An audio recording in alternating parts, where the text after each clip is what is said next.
जय जवाहर जय छत्तीसगढ़ संगवारियों स्वागत है आज के एक नई वीडियो में। आज हम बात कर चाहते हैं छत्तीसगढ़ की पहली बायोपिक फिल्म। हाँ, जैसे कि आप मैंने देखे हो वीर शिवाजी महाराज के ऊपर या छाऊ भी सेम टू सेम ऐसी मूवी बनेला चाहती है।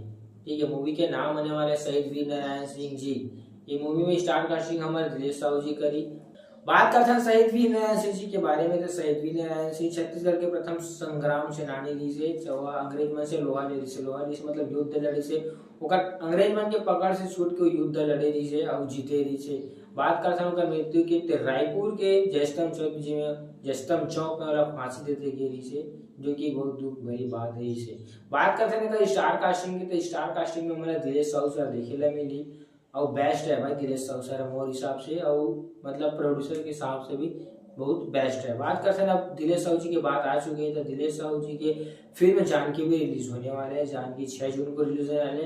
पहला गाना रिलीज होकर जो मिलियन में व्यूज जा चुके हैं, जिसका नाम तेरे बिना जिया लागे ना। बहुत ही सुंदर गाना है, आप मैं नहीं सुने हो तो सुन लो, यूट्यूब में अवेलेबल है अभी भी गाना। हाँ, तो वीडियो कैसे लगी संगवारी मतलब कमेंट सेक्शन में बताओ। मैं जो लाइव बना रहा हूँ। जय जवाहर जय छत्तीसगढ़ मिथन ना वीडियो में।